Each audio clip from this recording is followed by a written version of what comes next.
Module 9, System Hacking Objective, to understand the different methods and tools used in system hacking and to learn how to defend against such attacks. Online and offline password attacks are two different types of attacks that target passwords. Common online attacks, e.g., brute force, dictionary, MITM, phishing. Online password attacks occur while users connect to a system or network. Examples of online password attacks include brute force attacks, where an attacker tries possible combinations of characters until the correct password is found, and dictionary attacks. In online and offline password attacks, the attacker typically aims to gain unauthorized access to sensitive information or systems by cracking the user's passwords. To defend against these attacks, it is crucial to use strong passwords, implement multi-factor authentication, and regularly monitor for suspicious activity. Brute force attacks. Brute force attacks are online attacks where an attacker tries every possible combination of characters to guess a password.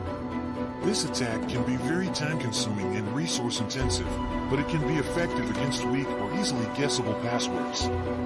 Dictionary attacks are like brute force attacks, but instead of trying every possible combination of characters, an attacker uses a pre-existing list of common or likely passwords. This attack is often faster than a brute force attack, but is limited to the passwords included in the attacker's dictionary. Man-in-the-middle, MITM, attacks. MITM attacks are an attack where an attacker intercepts communications between two parties, and can read, modify, or steal sensitive information. This attack is often carried out using ARP spoofing, DNS spoofing, or SSL hijacking. These are the most common types of online attacks. To defend against these attacks, it is essential to follow best practices for password security.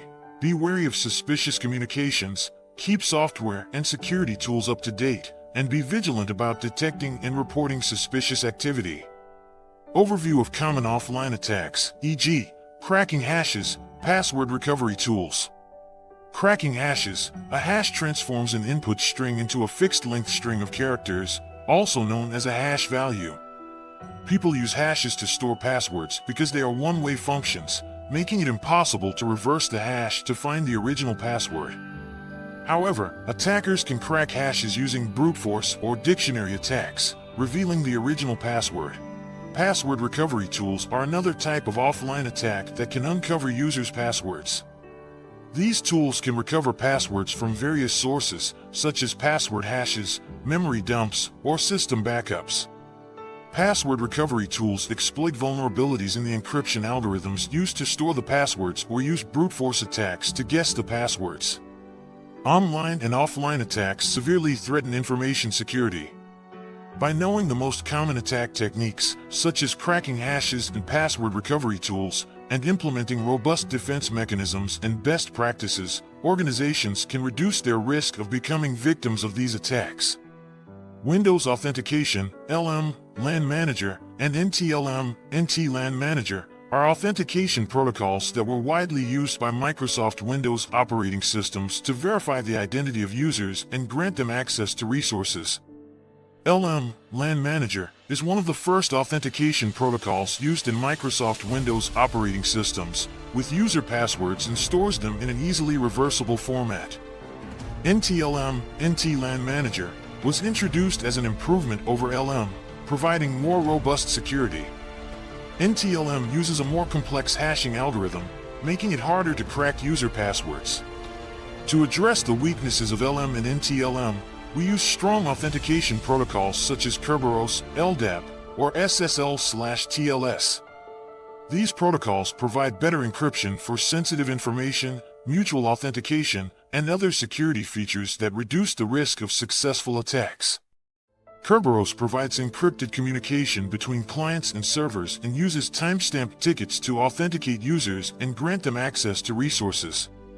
LDAP, Lightweight Directory Access Protocol, is an open, vendor-neutral, industry-standard application protocol for accessing and maintaining distributed directory information services over an Internet Protocol (IP) network using Secure Sockets Layer (SSL) or Transport Layer Security (TLS) to encrypt communication and supports strong authentication methods, such as digital certificates and smart cards. SSL/TLS provides end-to-end encryption for web-based communication and is widely used to secure online transactions. How hackers break a hash. Hash cracking techniques are used to determine the original input of a hash through reverse engineering the output string of characters. There are three standard techniques: dictionary attacks, brute force attacks, and rainbow table attacks. Dictionary attacks compare the target hash to a comprehensive list of possible inputs, often drawn from a dictionary or database. The attacker reveals the original information if the target hash matches any of the soups in the list. Brute force attacks try every possible input combination until they find the target hash. This method is computationally intensive and can take a long time, but it proves effective against hashes with weak or predictable inputs, such as weak passwords. This is also why security professionals strongly discourage sharing and reusage of passwords. Rainbow table attacks precompute hashes for numerous inputs and store the results in a table, allowing attackers to quickly look up the original information of a target hash without repeating the hash function multiple times. Defend against these hash cracking techniques using robust hashing algorithms and salted hashes. A solid hashing algorithm is designed to be computationally infeasible to reverse, making it difficult for an attacker to determine the original input from the output hash. Salting a hash adds random data to the information before calculating the hash, making it challenging for attackers to use precomputed tables like rainbow tables and increasing the computational cost of cracking the hash. In summary, using robust hashing algorithms and salted hashes protects sensitive information but makes it harder for attackers to crack them and access protected data. Explain password recovery tools. Password recovery tools are software programs that retrieve lost or forgotten passwords. They do so by accessing stored password data, cracking encrypted passwords, or guessing passwords through brute force. Some of these tools can even reset passwords, enabling users to access an account without knowing the original password. Individuals and organizations can use these tools for personal or professional purposes. Still, it's crucial to remember that using these tools to recover someone else's password without permission breaks the law and violates ethics. The importance of strong passwords and two-factor authentication. Strong passwords and two-factor authentication secure online accounts. Strong passwords that include upper and lowercase letters, numbers, and symbols deter attackers from cracking them using automated tools or guessing them through trial and error.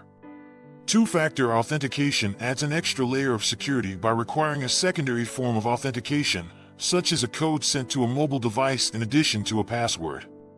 This makes it much harder for attackers to gain unauthorized access to an account, even if they have the password. Multi-factor authentication, MFA, uses all three factors, what you have, what you know, and what you are, to protect very sensitive data. By implementing strong passwords and two-factor authentication, individuals can effectively reduce the risk of their accounts being compromised and their personal information being stolen or misused. Keyloggers. A keylogger captures every keystroke made on a computer or mobile device. For example, people can use it to monitor employee activity, track children's internet use, or steal sensitive information like passwords and credit card numbers. Through phishing attacks or malware infections, keyloggers can get installed with or without the user's knowledge. They run in the background and record every keystroke, including passwords and other confidential information. Note that using keyloggers for illegal and unethical activities, such as stealing sensitive information or monitoring someone without their consent, is a crime and unethical. To protect your devices from keyloggers, keep your operating system and antivirus software up to date, stay away from suspicious emails and websites, and use strong and unique passwords. Trojans. A Trojan is a malicious software program, or malware, that poses as a legitimate program to infiltrate a computer or device. Once inside, Trojans can steal sensitive information, monitor activity, install further malware, or turn the infected device into a botnet. Phishing emails, infected software downloads, and malicious websites often spread Trojans. This malware hides in the background and mimics legitimate programs, making them difficult to detect. Using Trojans for malicious purposes is illegal and unethical. To protect against Trojans, Individuals should regularly update their operating system and antivirus software, avoid suspicious emails and websites, and only download software from trusted sources. Individuals can reduce the risk of Trojan attacks and protect their sensitive information and devices by taking protective measures. Rootkit. Rootkits are malicious software that hides the presence of other malware on a computer or device. Additionally, they alter the system's core functions, such as the operating system's boot process or system libraries, to conceal malware. They also manipulate the output of system commands to hide the malware. Rootkits can steal sensitive information, control the infected device as part of a botnet, or perform other malicious actions. For example, they make it difficult for antivirus software to detect and remove other malware. Using rootkits for malicious purposes is illegal and unethical. Protect devices from rootkits by keeping the operating system and antivirus software up to date, avoiding suspicious emails and websites, and downloading software only from trusted sources.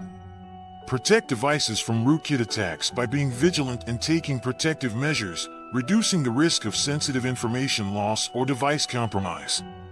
Why are rootkits so dangerous? They steal sensitive information, monitor activity, install more malware, and control infected devices as part of a botnet.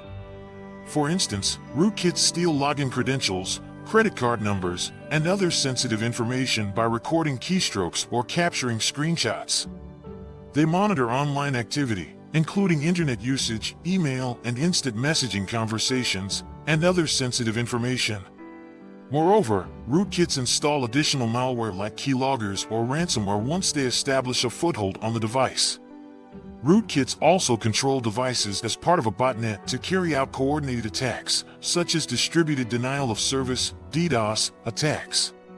Using rootkits for malicious purposes is illegal and unethical. To protect devices from rootkits, individuals must keep their operating system and antivirus software up to date, avoid suspicious emails and websites, and only download software from trusted sources. Steganography. Steganography involves hiding a secret message within another message or digital media file to transmit or store it undetected. You can hide messages in different digital media formats, such as images, audio, and video files, by manipulating the least significant bits of the file. Steganography serves legitimate and malicious purposes, from protecting sensitive information to concealing malware. To prevent malicious use of steganography, be cautious when opening files from unknown sources and secure sensitive information with encryption. Steganography enables malicious actors to hide malware, CAN-C communications, or illegal content within a file. For example, opening a steganographic image file can trigger malware execution, or a malicious actor can hide CAN-C traffic in a seemingly benign image. Exercise caution when opening files from unknown sources and deploy security measures such as antivirus software and intrusion detection systems to avoid these risks. Hidden files and encrypted communications. Being mindful of hidden files and encrypted communications can safeguard against malicious steganography. Hidden files can conceal malware and should be handled with care when downloading from unknown sources and regularly scanned with antivirus software. Encrypted communications, like encrypted emails, can hide malicious content or evade detection. To counter these threats, secure sensitive data with encryption, implement strong access controls, and be wary of opening files from unknown sources. Antivirus and configuration management. Protecting against rootkits and other malware requires using antivirus software and keeping the operating system up to date. When you do this at home, it is called patching, but at a business or enterprise level, it falls under the general heading of configuration management. Remember that patching can also apply to applications, firmware, and hypervisors in the virtualized environments, when applicable. Antivirus software detects and removes malware from computers and devices, including rootkits. Updating the software regularly and running scans help individuals detect and remove rootkits before they can cause harm. Updating the operating system also protects against rootkits and malware by fixing vulnerabilities that attackers could exploit to install rootkits or other malware. Along with using antivirus software and updating the operating system, individuals must avoid suspicious emails and websites and only download software from trusted sources to protect their devices from rootkits and malware. Individuals can prevent falling victim to a rootkit attack by taking these measures and protecting sensitive information and their device from compromise.